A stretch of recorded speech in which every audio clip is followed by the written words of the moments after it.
Bom, eu quero agradecer aqui a possibilidade de estar com vocês durante o dia. Então, eu vou estar aqui agora de manhã, vou estar aqui hoje à tarde. E não fosse o cansaço do ano inteiro vivido, eu diria que meu corpinho estaria muito mais descansado, mas eu estou feliz de estar aqui, tá certo? Mas eu estou cansado. Eu acho que esse tema é um tema muito desafiante e, de uma certa forma, o fato de eu poder estar falando depois das duas falas anteriores e também das falas de ontem, elas de uma certa forma me ajudam muito e eu posso divagar um pouco sobre algumas questões que sempre me inquietam. Eu vou pegar um pouquinho esse momento final da Beth para poder dizer que ultimamente eu tenho tido muito problema no que nós chamamos de análise de conjuntura. Porque, como regra, as análises de conjuntura parece que elas têm que obedecer uma certa noção do que genericamente a gente chama de estudos da macropolítica. E quase uma caracterização de quais são as forças que estão jogando e como elas, nos seus projetos, se contrapõem, a dinâmica dos interesses que se conflituam, as estratégias de governança que vão se estabelecendo. E, na realidade, eu tenho tido uma certa dificuldade de imaginar, depois de mais de 40 anos de análise de conjuntura, de que esses modelos de análise eles têm, de fato, resolvido as nossas perguntas. E aí eu queria, de fato, imaginar que as grandes questões que nos posicionam nas discussões sobre essa que a mesa convoca é tentar entender uma tensão constitutiva permanente nos processos sociais, que é a tensão entre os processos de subjugação na construção de certos sujeitos, de certos corpos, de certos coletivos e as práticas de resistência. Hoje à tarde eu, de uma certa maneira, vou me focar um pouco mais nisso, mas eu não poderia deixar de apontar que esse tema da micropolítica, eu acho que ela me convoca no debate dessa mesa, dialogando com várias coisas que foram colocadas aqui, quase que numa pergunta-chave, não é? O que é que nós fazemos com o que se faz sobre nós? Ou o que é que nós fazemos com o que se faz em nós?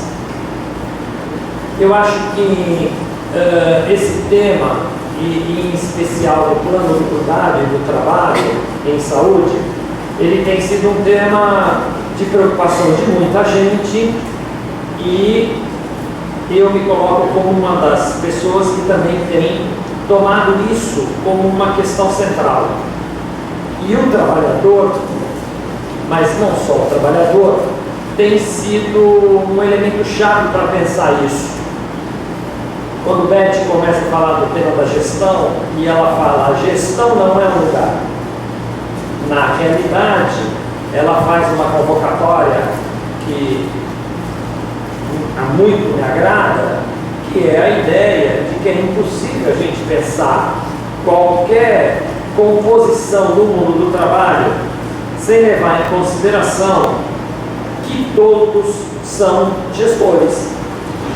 Ou seja, a gestão não é um lugar, a gestão não é uma característica formal dentro de uma organização. A gestão são práticas de disputa de modos de governar as vidas nas organizações. E, portanto, pertence a todos, não é?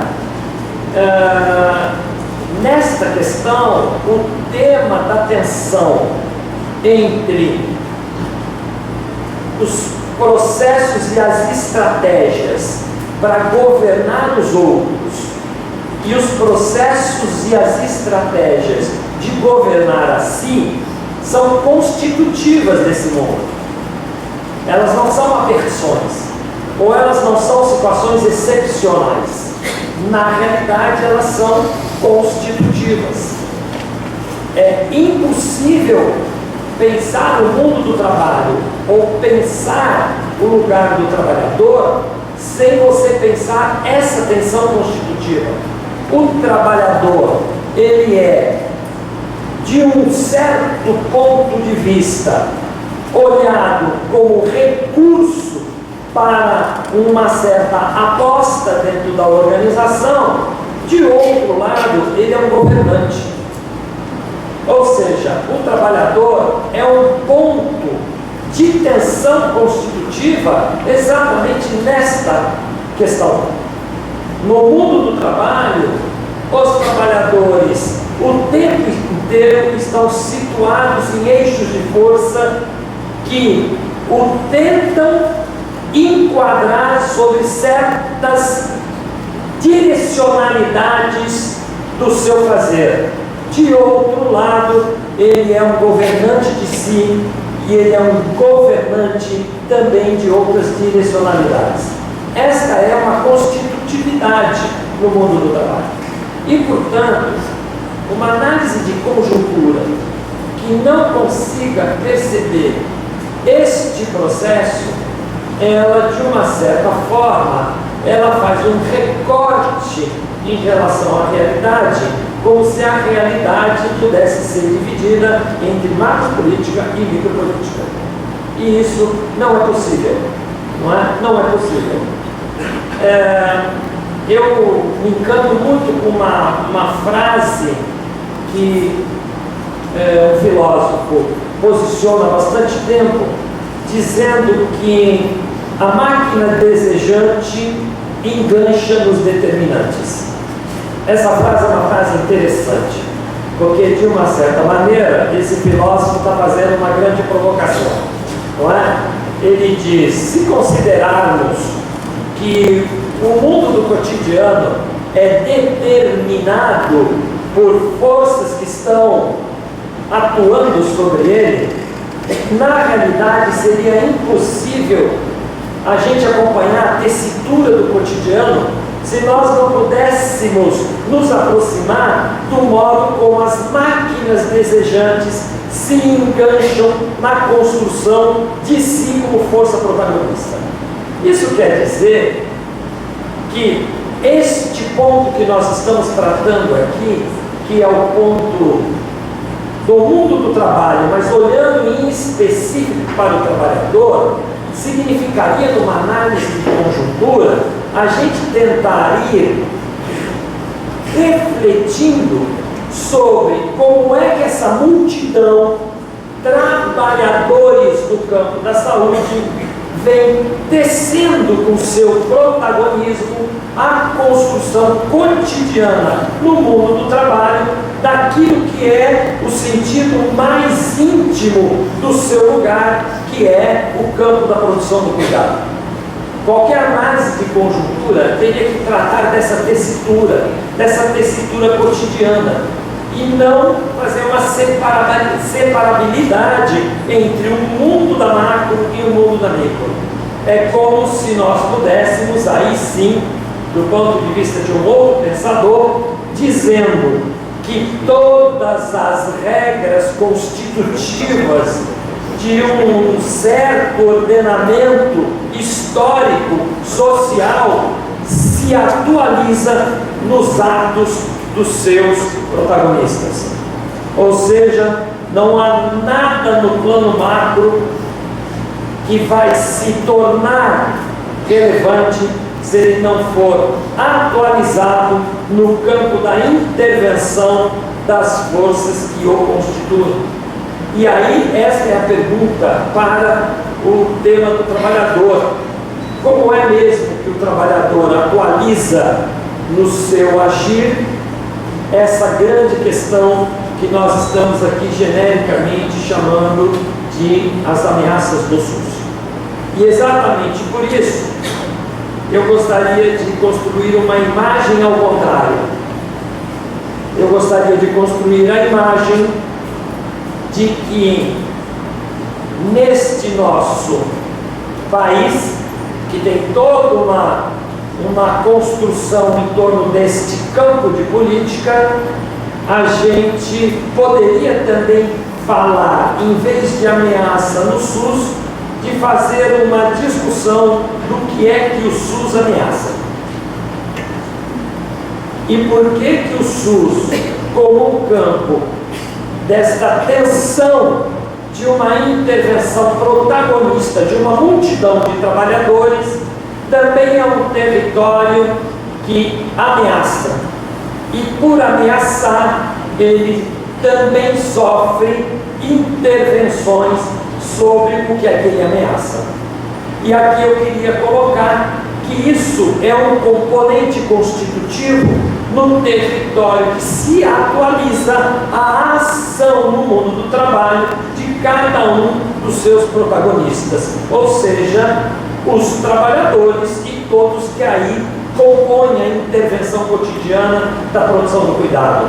É óbvio que eu poderia fazer um deslocamento para tentar pensar, e assino embaixo, a ideia de que o que é mesmo que os usuários forçam para instituir na cotidianeidade da produção do cuidado.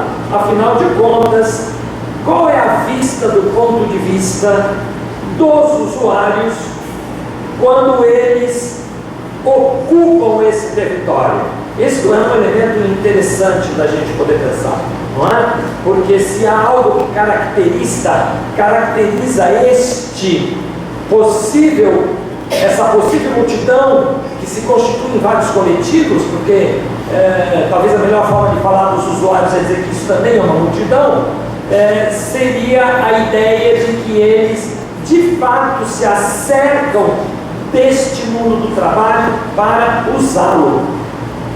E para usá-lo de algo muito nobre, que só eles carregam, que é exatamente, independentemente do jeito que eles possam caracterizar isso, eles procuram usar este território na defesa de si mesmo.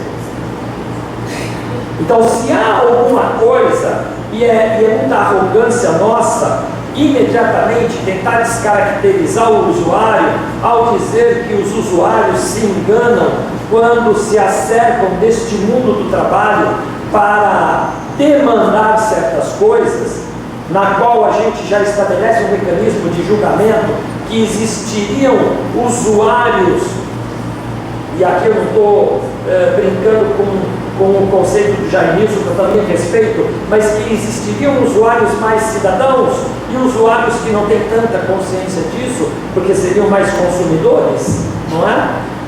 E de uma certa forma eu acho que isso é uma arrogância de quem faz esse julgamento a priori, porque na realidade o movimento destas forças, quando vão para dentro deste território, eles vêm como força instituinte de certas intencionalidades e de certas relações de poder, onde o que está em jogo é, de alguma maneira, o modo como eles compreendem que é a produção da vida neles mesmos. Então, separar o movimento dos usuários de um certo entendimento, de uma luta política do cuidar de si, seria um ato profundamente arrogante de nossa parte, não é? E nesse sentido, os usuários usam mesmo, como todos nós também usamos quando estamos em posições semelhantes, não é? Então, neste sentido, o uso tem essa conotação mais forte que já foi apontada aqui antes, não é? Mas pelo lado do tema do trabalhador, isso também é interessante da gente olhar, que seria quais são mesmo os pontos de ameaça que ali no cotidiano do mundo do trabalho os trabalhadores operam e que, portanto, são territórios que precisam estar submetidos sob mecanismo de controle de apostas que podem sentir que o SUS, ao tentar realizar certos tipos de intervenções na vida coletiva, isso pode ser uma ameaça. O que é mesmo que o nosso agir cotidiano no mundo do trabalho pode ameaçar? E eu acho que é interessante a gente se aproximar disso ali no campo micropolítico da produção do cuidado. Eu acho que tem, óbvio, uma ameaça mais ampliada, que não é uma ameaça banal, mas que é uma ameaça fundamental que o Sistema Único de Saúde pode trazer dentro dele enquanto aposta societária, que é uma ameaça de que a saúde é um bem coletivo e público e não é um bem privado. Isto é um território de disputa social num lugar como o Brasil, que adquire desdobramentos micropolíticos o tempo inteiro a cada encontro. Afinal de contas, a vida de cada um é um bem público ou é um bem privado? Esta questão, do ponto de vista societário, ela é uma questão chave para a gente equacionar algumas coisas. É óbvio que quando a gente olha certos modelos societários, como por exemplo o modelo de vida americano, nós podemos nos aproximar da imagem do que seria uma sociedade que constitui a vida como bem privado. E o que significa essa constituição imaginária da vida como bem privado? Mas a gente pode, de uma certa maneira, operar um deslocamento dessa vista e imaginar o que significa uma aposta societária em que a vida é considerada, a vida de qualquer um, absolutamente um bem público e, portanto, uma riqueza da sociedade. Esse deslocamento, ele não é um deslocamento que só se manifesta na possibilidade da criação do mercado privado, por exemplo, dos planos de saúde, que é altamente relevante. Mas ele se desloca para uma outra questão, porque ele também se desloca para um campo de organização societária, onde a temática do direito ao viver como bem público muda substancialmente em relação a uma organização societária, onde a temática do viver é quase um resolver o seu bem privado como uma solução do ponto de vista da sociedade. Não é à toa que a melhor imagem que traduz a sociedade americana é uma dobra entre a força do empreendedor de si e a força do vencedor e do perdedor. Há uma construção simbólica na sociedade americana que tem um peso absolutamente significativo. Ou você é um vencedor ou você é um perdedor. Se você é um perdedor, isso é visto como um problema seu. Do outro lado, a tensão para sair dessa equação é o tempo inteiro jogada para o seu modo privado de resolver a si mesmo como estratégia de viver enquanto um empreendedor de si. Esses dois construtos, eles são absolutamente vitais para pensar a organização de uma sociedade desse tipo. E uma sociedade desse tipo, quando vai se aproximar do valor da vida nela, ela imediatamente encosta sobre essas duas possibilidades. E ela cai num ordenamento societário muito próximo de estratégias darwinistas no campo da política social. Aqueles que são mais competentes sobrevivem. Os que não são mais competentes, que pena, pode sobrar alguma migalha para eles. Ora, essa construção imaginária, ela é absolutamente minada quando você desloca para um outro campo societário, onde a possibilidade de uma construção destes referentes, ele vem para o outro território. Ele vem para um território onde a vida de cada um vale a pena ser vivida, ela tem que ser defendida socialmente e ela é um bem público.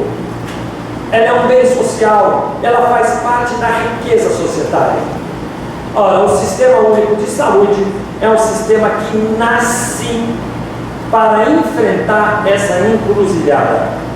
Ela é uma disputa societária no campo das relações cotidianas, aonde o encontro das vidas tem que resolver para si, com o outro, esta questão.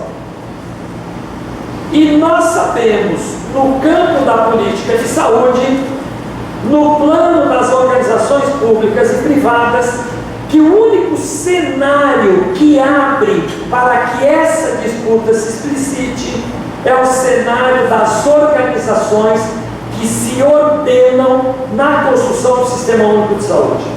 Por quê? Porque as organizações que se ordenam no território privado, essa questão não se pauta. A vida do outro não é tido em nenhuma relação no campo do setor privado como um bem público. Ela é imediatamente já tomada em qualquer ordenamento de organizações do campo do setor privado na área do cuidado como um bem privado. Porque ao chegar ali é porque ele já se posicionou como alguém que pode ascender aquele lugar e se inserir numa dinâmica que é a do próprio mercado. Então é óbvio que quando a gente imagina que os planos de saúde deveriam adotar para si os princípios do Sistema Único de Saúde, a gente cria um paradoxo de uma ordem que seria: então vamos acabar com os planos de saúde.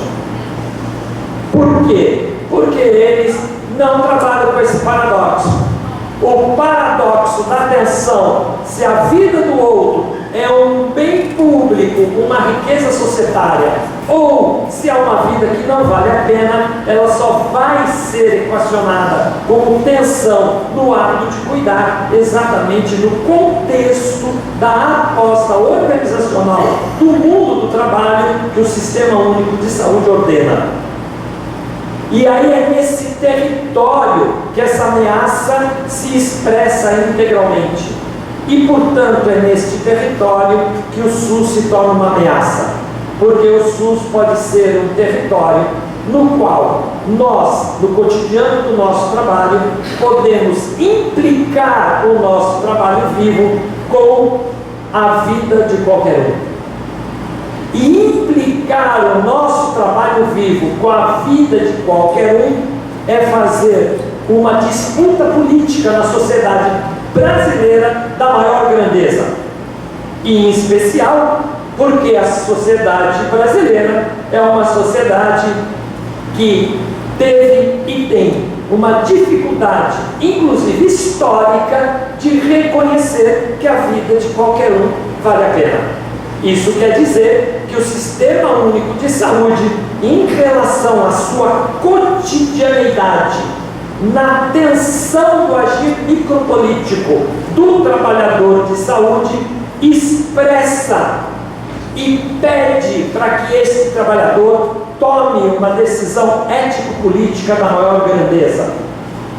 Neste sentido, um dos maiores desafios para nós trabalhadores de saúde é nos percebermos militantes políticos da maior grandeza quando nós tomamos a vida do outro como uma vida que vale a pena ser vivida. E essa é uma tensão constitutiva no nosso cotidiano de trabalho.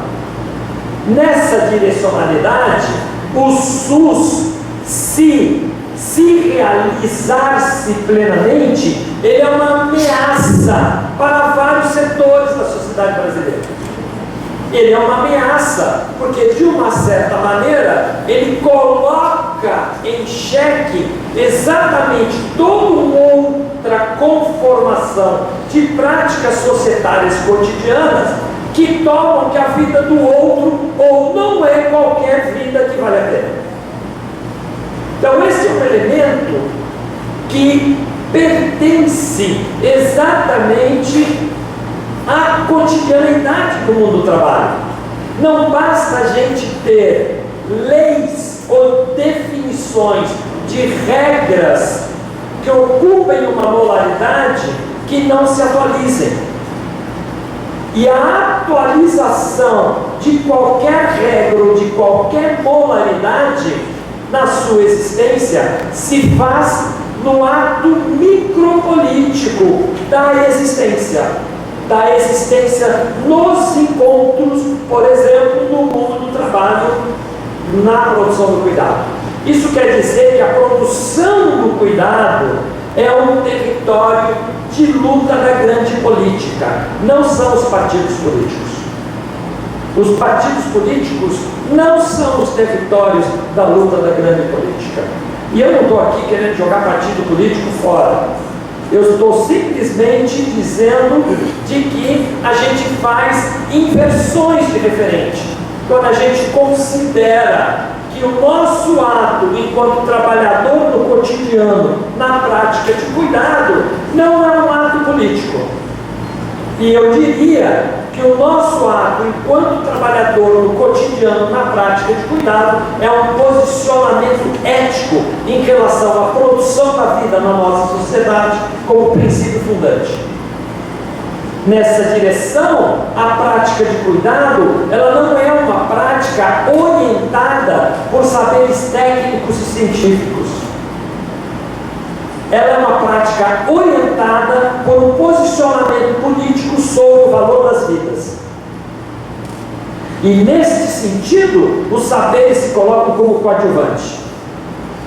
Nessa direção, o trabalhador é um elemento absolutamente chave, porque ele pode responder para si naquela tensão que para mim seria o que no contexto ele se situa, ele responder àquela tensão na qual ele pode dizer o que eu faço com o que fazem comigo. Ou seja, o que eu, trabalhador, na minha prática sistemática do cotidiano, num encontro com o outro, tomo de posição em relação ao que é a produção da vida neste meu campo societário e com o que eu me implico. Nesse sentido, eu não estou dizendo que o conjunto dos trabalhadores ou que nós, os trabalhadores do Sistema Único de Saúde, somos absolutamente muito bem resolvidos em relação a isso. É óbvio que não, isso seria uma ingenuidade. De uma certa maneira, sabemos no mundo do trabalho de que existe uma quantidade enorme de trabalhadores dentro do Sistema Único de Saúde que são a favor do setor privado, ou que são a favor das vidas privadas, ou que atuam e têm uma concepção anti-SUS e que na realidade só se localizam ali pela questão da empregabilidade. Mas isso não os isenta de estarem tomando no cotidiano um ato político da maior grandeza, ou de estarem no cotidiano cotidiano, tomando um ato político que seja um ato político da negação do valor da vida do outro. Esta questão é constitutiva da cotidianidade e, portanto, ele é um elemento que coloca o Sistema Único de Saúde como um território que potencialmente ele pode se concretizar seus modos possíveis de intervenção a ameaçar certas constitutividades na sociedade brasileira. E aí o Sistema Único de Saúde, ele é um sistema que é alvo de uma construção imaginária também anti-SUS, que é uma construção que é interessante da gente se acercar. Na medida que caberia a pergunta, por que se preocupa tanto, por exemplo, na grande mídia, de produzir sistematicamente imagens negativas de um sistema, se ele de fato então não funcionasse? Qual é a maquinária que está nesse jogo? Por que mesmo isto é uma prática sistemática e cotidiana? Provavelmente porque aí há uma disputa que é uma disputa no interior da sociedade brasileira, que nós estamos vivendo hoje do jeito talvez mais intenso e tenso, que é a explicitação clara no interior da sociedade brasileira hoje, por onde mesmo que ela vai caminhar. Ela vai se constituir como uma sociedade onde todas as vidas, nas suas diferenças, se constituem como patrimônio de enriquecimento da multiplicidade do viver dentro da sociedade brasileira, ou na realidade ela vai ser uma sociedade em que haverão vidas que serão defendidas e vidas desnecessárias que não precisarão nem viver. Ora, nós estamos vivendo isso na maior intensidade hoje dentro da sociedade brasileira. Balela de que isso é uma mera disputa eleitoreira ou de grupos de partidos políticos. Balela, não é? Quando certos modos de agir que a gente... É uma furadeira? Se for uma furadeira, pode ser o furo do muro. O que é isso? É ruído.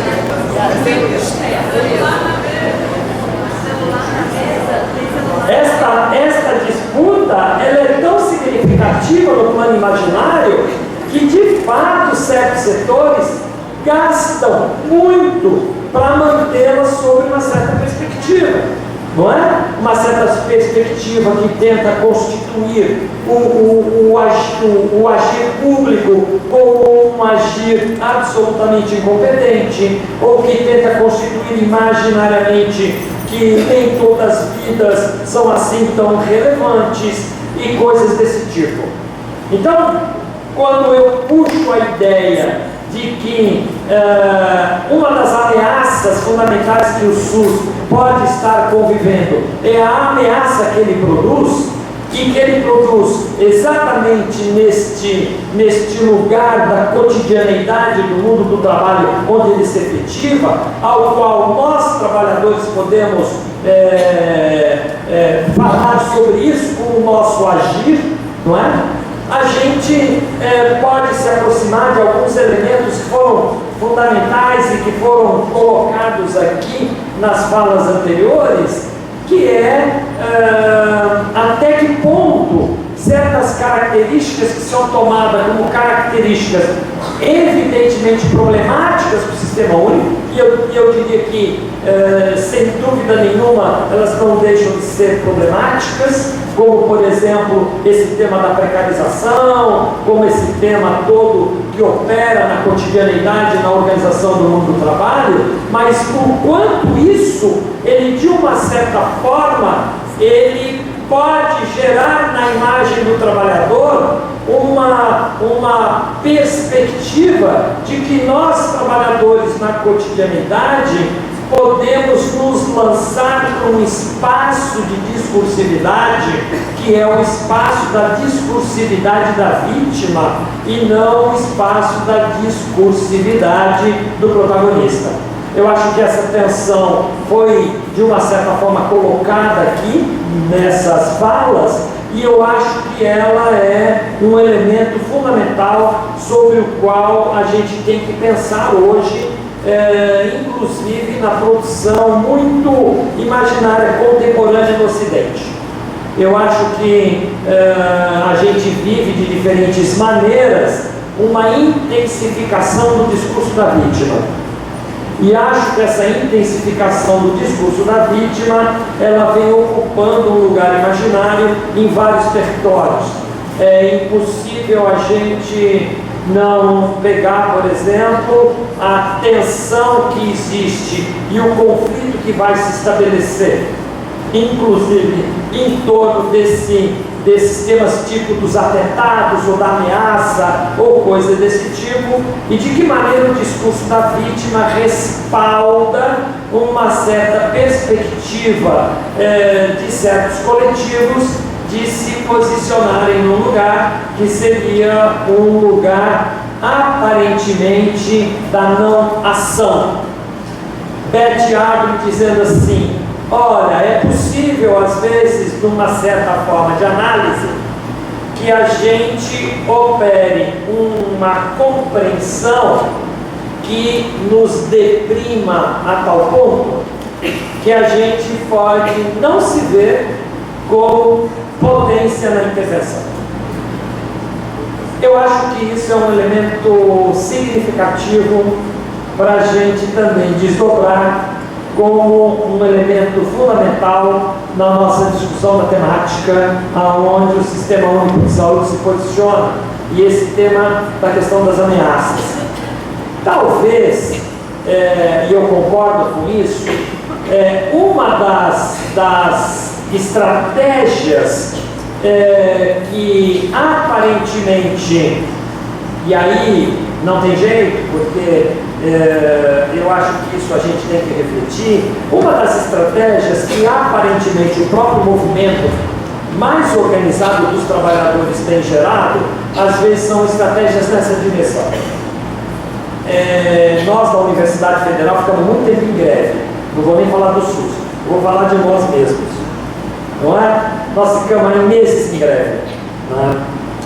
E me inquietou muito todos esses meses acompanhando a forma de construção dos movimentos docentes e dos trabalhadores, do que é que nós estávamos como pauta de luta e o que é que nos movimentava. E inquietava mais ainda o fato de que, quando você olhava o movimento grevista, você tinha uma conclusão óbvia: este movimento grevista, ele não pertence a todos.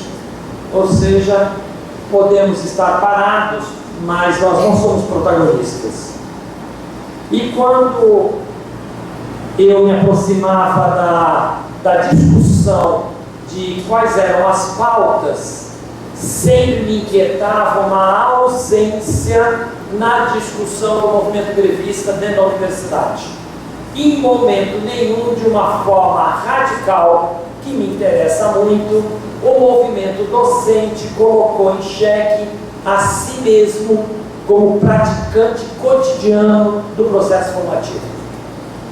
Em nenhum momento você é capaz de ler, dentro desses meses todos, alguma reflexão profunda do movimento docente, em que o movimento docente puxaria como pauta uma discussão sobre si mesmo, sobre como pensar o que é que nós, enquanto docente, na prática cotidiana do processo formativo, estávamos oferecendo dentro da universidade, como se isso não fosse absolutamente relevante para um tema da luta política da maior amplitude, quando nós estamos colocando em xeque para que servem as universidades. Se a construção construção discursiva era uma construção que deslocava todo o debate da força do movimento docente para a ideia de que nós, docentes, vou falar de nós, docentes, porque eu sou docente, mas eu cabe para o movimento sindical dos trabalhadores das universidades também. Como se nós, na realidade, não tivéssemos nada a dizer sobre o mundo do trabalho.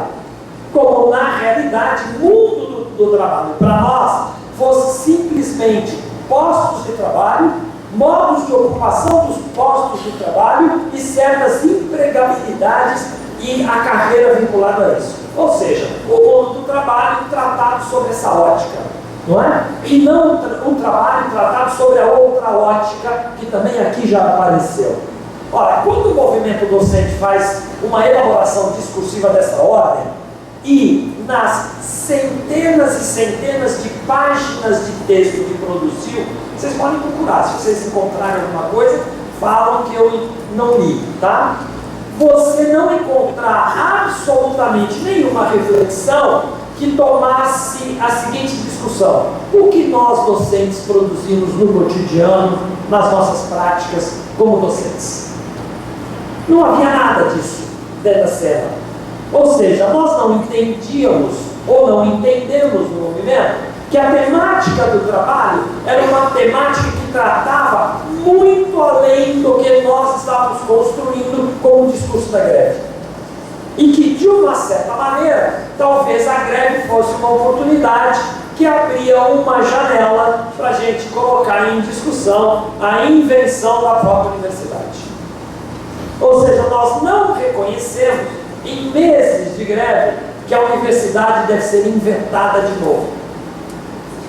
Por que eu estou falando isso? Porque eu estou dizendo que essa construção discursiva, quando ela vira o referente para a gente se ver na cotidianidade do trabalho, ela pode gerar em nós a ideia de que as forças externas nos obrigam a ser o que somos e nos coloca numa posição que é o de negar em nós mesmos a máquina desejante que somos. Mas como a discursividade não consegue anular a máquina desejante que somos, o que cabe a gente pensar é o que é mesmo que nós, em parte, quando fazemos o discurso da vítima das forças de fora sobre nós e de que, portanto, nós não temos nada a fazer, o que é mesmo que nós estamos nos posicionando como protagonistas do não fazer. Então, o que eu estou colocando é que também na cotidianidade, não só há uma tensão ali que a gente atualiza no nosso trabalho, em cima de algumas questões centrais e que eu considero da grande política, como, por exemplo, o valor da vida e a ética da nossa relação e da nossa implicação com isso na prática de cuidado, mas também, de um outro lado, como é que a gente se constitui como força política ao se posicionar como vítima de certas forças que estão fora de nós e que não nos pertencem na nossa ação. Eu acho que o exemplo do movimento docente é um exemplo muito imperativo para a gente ver hoje. A quantidade de greves docentes que a gente já produziu nas últimas décadas é gigantesca.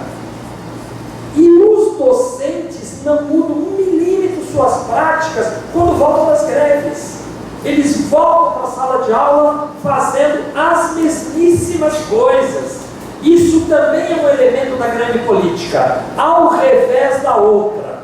Ou seja, nós, enquanto nos posicionamos também como vítima, somos sujeitos políticos a fabricar uma cotidianidade, talvez uma das cotidianidades que seja uma das ameaças fundamentais no SUS, que é a prática cotidiana anti-SUS que nós trabalhadores também podemos carregar.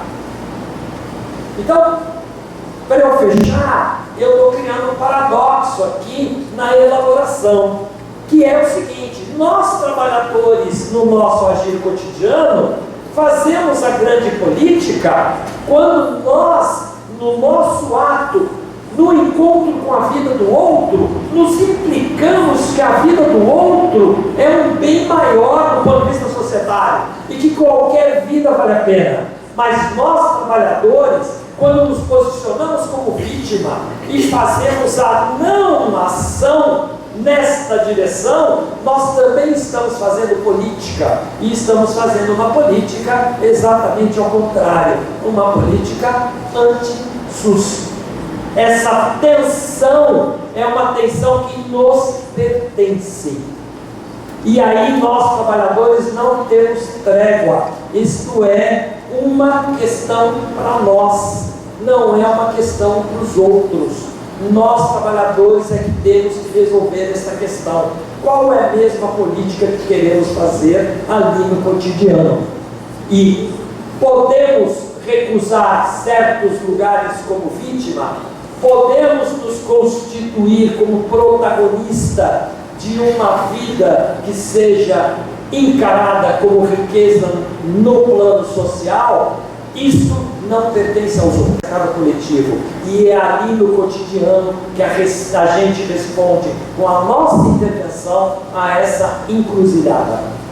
E essa encruzilhada talvez seja o grande drama que pode fazer de nós, ali no cotidiano, uma produção de um grande sofrimento cotidiano que nos leva para uma solidão, ou um grande sofrimento cotidiano que produza potência e produza mais ação coletiva em defesa da ideia de que todas as vidas valem a pena ser vivida no Brasil.